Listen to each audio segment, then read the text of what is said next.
Oh, mate. Okay, heads, mate. You're about to meet three remarkable young men. All of them possessed of a larrikin sense of humour, all of them suffering an affliction no one should have to bear. Okay, I'm coming. Come on over. There's Connor Fitzpatrick, the youngest of the bunch. Dean Clifford, the fiercest Broncos supporter you'll ever meet. And Johnny Kennedy, an Englishman with a surprising knack for surprising people. Welcome, everybody. My name's Johnny Kennedy. I'm 36. There's my mother. And next to her is my brother. And that's me in the box. I have come back in spirit. I'll tell you the story of my life and my death. And so he does. Johnny invited a British documentary team to record the last 4 months of his life battling the skin disease known as EB. Hello. Hello there. How do you do? I'm Johnny Kennedy. I'm interested in purchasing a coffin. He always had the last word, and he's still having the last word. Have you thought about what you'd want on the side? The Heinz Bean sign. You know? Right. Yeah? Okay. Because I want people sitting at my funeral, nudging each other, going, what's the Heinz Bean signify? Well, I was going to ask you. It doesn't mean anything, but it'll get them talking, won't it? It was true that Johnny only ever had one day without bandages. That's right. It was Johnny's mum, Edna, who changed Johnny's bandages, an agonising ordeal that could last hours every day. Slowly, gently. Johnny suffers from the rare genetic skin disorder epidermolysis bullosa, or EB. Explain this skin condition. Well, in layman's terms, you've got so many layers of skin, and in between each layer of skin there is what we are calling Velcro, so it keeps all the layers of skin together. With these children, that Velcro is missing, so those layers of skin can't adhere to each other. Right, picture this, everybody, picture this, right? Shut your eyes. We're on this mountainside, right? And it's a nice warm day, blue skies. Johnny's only escape from this physical torment was to journey deep into his imagination. And my soul is free. I think you need to spice things up a bit. They're dangerous with the ball, aren't they? Here in Australia, this cruel disease afflicts the lives of hundreds of people. Dean Clifford is one of them. Keep forgetting that sore, and I'm like, ouch. These are some of the toughest competitors in the world, yet their bruising battles on the field inflict less injury than Dean can suffer in a day. Still on out wide. You've got the scientists scratching their heads, haven't you? Yeah, I think so, yeah. Statistically, you should have died as a child. Yeah, I had a life expectancy. Well, Mum and Dad were told after I was born that 2.5, maybe 5 at the most. So yeah, it's sort of 5 times that now and kicking on. So we should have 3 cheers for Dino. Hip! Hooray! Hip! Hooray! Hip! Hooray! I won't ask him to talk. Thanks, Well done, mate. Thank you. Being good? Yeah, really good, yeah. When the Brisbane Broncos first started inviting Dean along to their games, it was because he felt so inspired by them. Now it's the other way around. Only the best, mate. I don't do things by halves, you should know that. So. We think our world's come to an end if we have a bad game. And you look at someone like Dean who fights this battle day in, day out. I think it's very sobering for us, and for me personally, knowing him, you know, it adds a little balance to my life as well to know someone who has such a battle to fight, you know, each and every day. I'm your role model now, man. I can't close my eyelids and don't have any eyelids as such.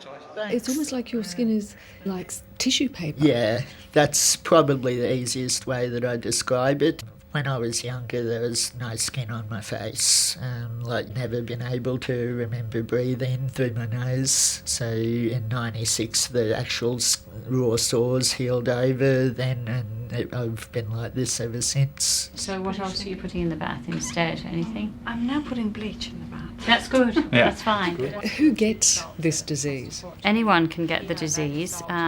Each of us carries about 10 different mistakes in our genes, and we have no idea that we have those unless we happen to marry and have children with someone else who happens to have a mistake in the same gene. He has a real reluctance for writing.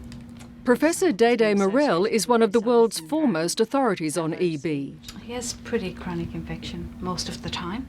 Today, 6-year-old Connor Fitzpatrick is in for a checkup, and for once, the news is good. He is looking so good now.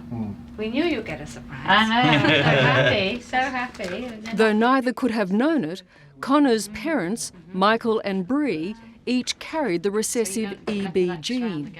I suppose you think, how could that happen? You know, something so rare, how could it happen to us? Okay, we'll just pour this in the top, don't we, Connor? In his 6 short years, Connor has known more discomfort and pain than most of us will experience in a lifetime.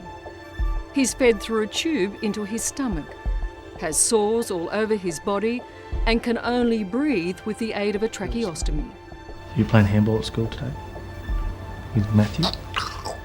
I know, yeah. What is Connor's attitude?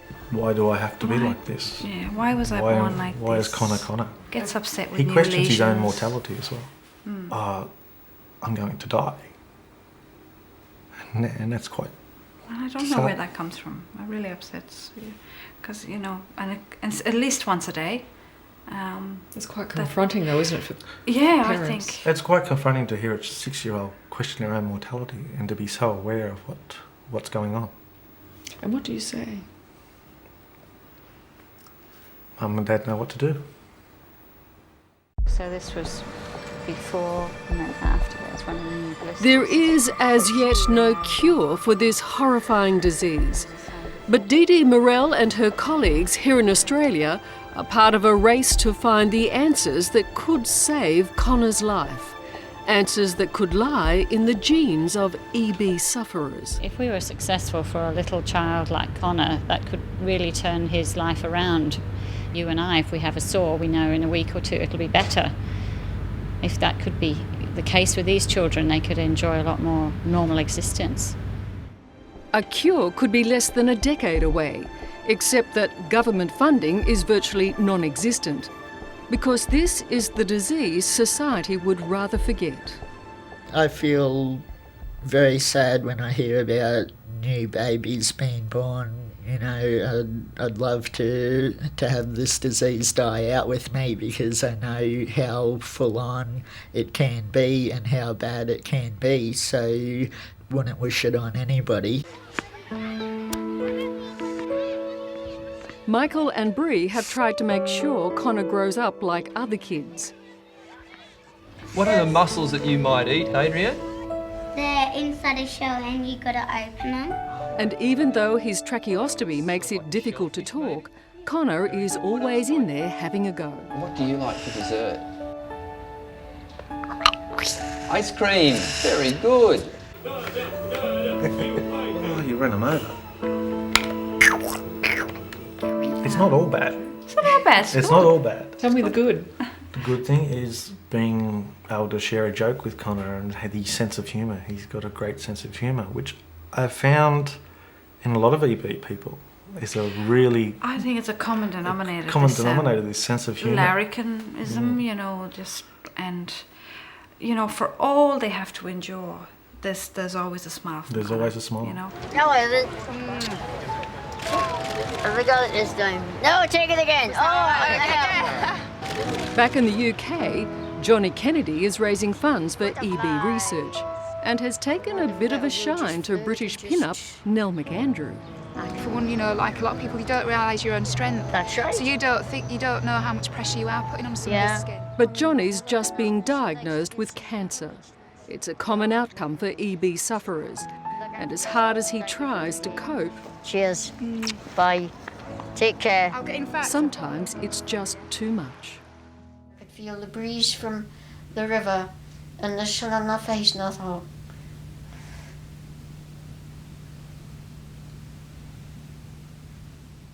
It's a very difficult thing. You just don't want to believe it, actually.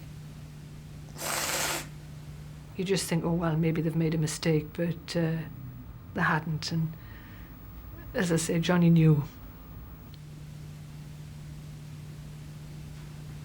When you've watched somebody go through this, you can't feel sorry that they're free. You really can't. Yes, it wasn't an easy time for either. That's why I would probably say, where do you want to go? Because I was lost as well.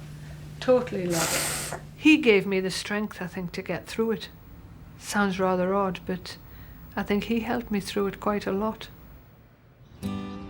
again, it's death, and it's part of death, leaving people. So we all know that. My mum knows that, my brother knows that. Okay, I'm emigrating, I'm leaving. I'm going to somewhere that they can't join me at this moment in time. But for me, it's a freedom, it's an escape.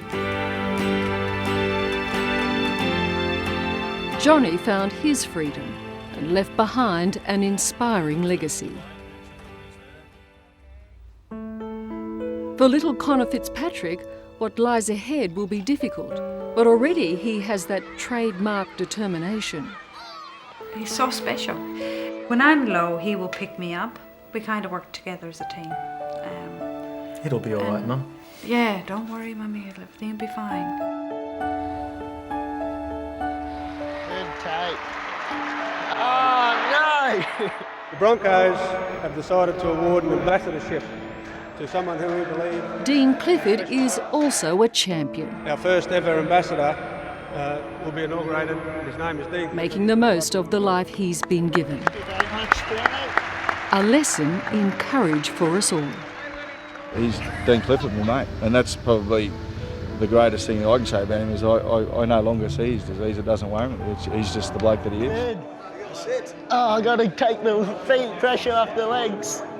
I class it as a mind game. Me versus the disease, who's going to win. You see it as a challenge. Yeah, so I'm always going to win. So it's always a case of pushing myself even when I probably shouldn't, because, I'm not going to let it stop me.